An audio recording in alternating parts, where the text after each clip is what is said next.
Talented cricket ప్లేయర్లు ఎక్కడున్నా వెతికి పట్టుకొని వారిని స్టార్లను చేయడం ముంబై ఇండియన్స్కు వెన్నతో పెట్టిన విద్య. ఇప్పటివరకు ఆ జట్టు చాలామంది యువ క్రికెటర్లను స్టార్ ప్లేయర్లుగా మార్చింది.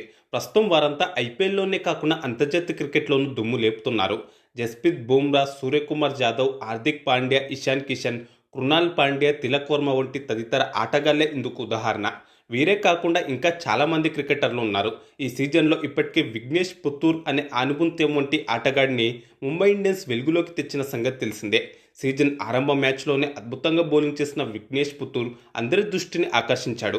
తన స్పిన్ మాయాజాలంతో చెన్నై సూపర్ కింగ్స్ బ్యాటర్లను ఇబ్బంది పెట్టి కీలకమైన 3 వికెట్లు తీశాడు.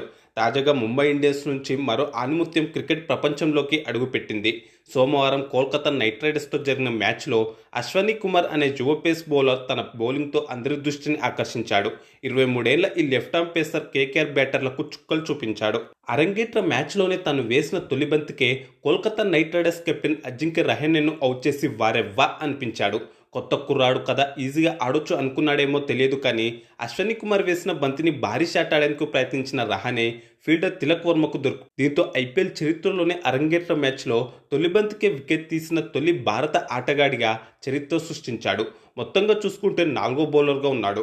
ఆ తర్వాత ఇన్నింగ్స్ 11వ ఓవర్లో అశ్వనీ కుమార్ మరోసారి చెలరేగాడు. ఈసారి ఒకే ఓవర్లో ఏకంగా 2 కీలక వికెట్లు తీశాడు.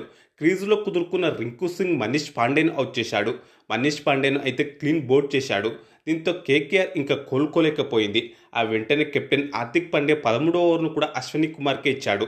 దీంతో మరోసారి చెలరేగిన అశ్వనీ కుమార్ అద్భుత బంతికి ఆండ్రూ రసల్ను క్లీన్ బౌల్డ్ చేశాడు. మొత్తంగా తన లెఫ్ట్ ఆర్మ్ పేస్ బౌలింగ్తో అద్దరగొట్టిన అశ్వనీ కుమార్ 3 ఓవర్లు బౌలింగ్ చేసి 24 పరుగులు మాత్రమే ఇచ్చి 4 కీలక వికెట్లు తీశాడు. అరంగేట్ర మ్యాచ్లోనే అజింక్య రహానే, రింకు సింగ్, మనీష్ పాండే, ఆండ్రూ రసల్ వంటి స్టార్ బ్యాటర్లను అవుట్ చేసి అందరి దృష్టిని ఆకర్షించాడు. కోల్కతా జట్టు మరో 4 ఓవర్లు మిగిలి ఉండగానే ఆలౌట్ కావడంతో అశ్వనీ కుమార్కు పూర్తి కోట బౌలింగ్ చేసే అవకాశం లేకుండా పోయింది.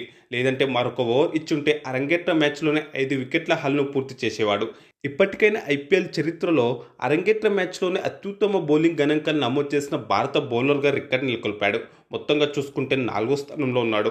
అయితే ఇంత అద్భుతంగా బౌలింగ్ చేసిన ఈ అశ్వనీ కుమార్ ఎవరు, ఎక్కడి నుంచి వచ్చాడనే వివరాల గురించి ఇప్పుడు మాట్లాడుకుందాం.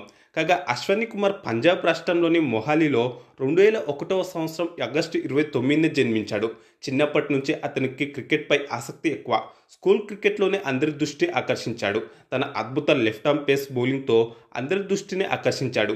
తొలిసారిగా షేర్-ఈ పంజాబ్ టీ20 టోర్నమెంట్ ద్వారా వెలుగులోకి వచ్చాడు.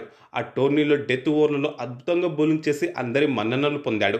2022లో సయ్యద్ ముస్తాక్ అలీ ట్రోఫీలో పంజాబ్ తరపున అరంగేట్రం చేసిన అశ్వనీ కుమార్ 4 మ్యాచ్లు ఆడాడు. 8.5 ఎకనామీతో 3 వికెట్లు తీశాడు. అంతకన్నా ముందే పంజాబ్ తరపున 2019లో 2 ఫస్ట్ క్లాస్ మ్యాచ్లు, 4 లిస్ట్ ఏ మ్యాచ్లు కూడా ఆడాడు. ఫస్ట్ క్లాస్ క్రికెట్లో 3 వికెట్లు తీయగా లిస్ట్ ఏ క్రికెట్లో కూడా 3 వికెట్లు తీశాడు. 2021లో విజయ్ హజారే ట్రోఫీలో కూడా ఆడాడు. అశ్వనీ కుమార్ వైవిధ్యమైన బౌలింగ్కు మెచ్చిన పంజాబ్ కింగ్స్ జట్టు 2023 ఐపీఎల్ వేలంలో అతడిని కొనుగోలు చేసింది. కానీ ఒక్క మ్యాచ్లో కూడా ఆడించలేదు. ఆ మరుసటి ఏడాది అంటే 2024లో జరిగిన మెగా వేలంలో ముంబై ఇండియన్స్ కొనుగోలు చేసింది. ఇందుకోసం 30 లక్షల రూపాయలను వెచ్చించింది.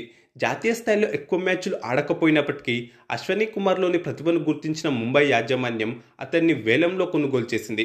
ఒక్క ఫస్ట్ క్లాస్ మ్యాచ్ కూడా ఆడని విఘ్నేష్ పుత్తూర్ను కూడా ముంబై యాజమాన్యం అతడి ప్రతిభను గుర్తించి కొనుగోలు చేసింది.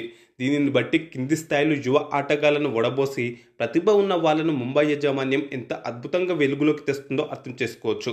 ఇప్పటికే విఘ్నేష్ పుత్తూర్ టీమిండియా ఫ్యూచర్ స్టార్గా మన్ననలు అందుకుంటున్నాడు. అశ్వనీ కుమార్ కూడా మిగతా మ్యాచ్లో రాణిస్తే త్వరలోనే టీమిండియా తలుపు తట్టే అవకాశం ఉంటుంది.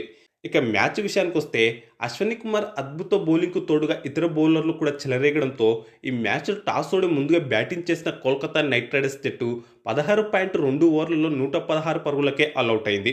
ముంబై బౌలర్ల దెబ్బకు ఆ జట్టు పవర్ ప్లేలోనే 4 వికెట్లు కోల్పోయింది. ఆ తర్వాత కూడా ముంబై బౌలర్లు వరుసగా వికెట్లు తీయడంతో కేకేఆర్ జట్టు అతి కష్టం మీద 100 పరుగుల స్కోర్ దాటింది. ప్రధానంగా ఎంఐ పేసర్లు కేకేఆర్ను గట్టి దెబ్బతీశారు. ఒక్క బ్యాటర్ కూడా కనీసం 30 పరుగులు చేయలేదంటేనే కోల్కతా ఎంత దారుణంగా బ్యాటింగ్ చేస్తుందో అర్థం చేసుకోవచ్చు. 26 పరుగులు చేసిన రఘువంశీనే ఆ జట్టులో టాప్ స్కోరర్. మిగతా బ్యాటర్లలో రమన్దీప్ సింగ్ 22, మనీష్ పాండే 19, రింకు సింగ్ 17, అజింక్య రహానే 11, రసెల్ 5, హర్షిత్ రాణా 4, వెంకటేష్ అయ్యర్ 3, డికాక్ 1 పరుగు చేశారు. సునీల్ నారాయణ్ డకౌట్ అయ్యాడు. ముంబై బౌలర్లలో అశ్విన్ కుమార్ 4 వికెట్లతో చెలరేగాడు. దీపక్ చహార్ 2 వికెట్లు తీయగా బౌల్ట్, హార్దిక్ పాండ్యా, విఘ్నేష్ పుతూర్, మిచెల్ షార్ట్నర్ తల ఒకే తీశారు. అనంతరం 117 పరుగుల స్వల్ప లక్ష్యాన్ని ముంబై ఇండియన్స్ జట్టు 2 వికెట్లు మాత్రమే కోల్పోయి ఏకంగా మరో 7 ఓవర్లు మిగిలుండగానే గెలిచింది. ఆ జట్టు ఓపెనర్ రియాన్ రికెల్టన్ అజయ్ హాఫ్ సెంచరీతో చెలరేగాడు. 4 ఫోర్లు 5 సిక్స్లతో 41 బంతుల్లోనే 62 పరుగులు చేసి అజేయంగా నిలిచాడు. 3 ఫోర్లు 2 సిక్స్లతో 9 బంతుల్లోనే 27 పరుగులు చేసిన సూర్యకుమార్ యాదవ్ కూడా నాటౌట్గా నిలిచాడు. రోహిత్ శర్మ 13 పరుగులతో మరోసారి నిరాశపరచగా విల్ జాక్స్ 16 పరుగులు చేశాడు. అశ్వని కుమార్కు player of the match award దక్కింది. ఈ గెలుపుతో ఈ సీజన్లో తొలి విజయాన్ని నమోదు చేసిన ముంబై ఇండియన్స్ జట్టు పాయింట్ల పట్టికలో 10వ స్థానం నుంచి ఏకంగా 6వ స్థానానికి ఎగబాకింది. ఇక ఈ వీడియో మీకు నచ్చితే లైక్, కామెంట్, షేర్ చేసి మన ఛానల్ను తప్పకుండా సబ్స్క్రైబ్ చేసుకోండి.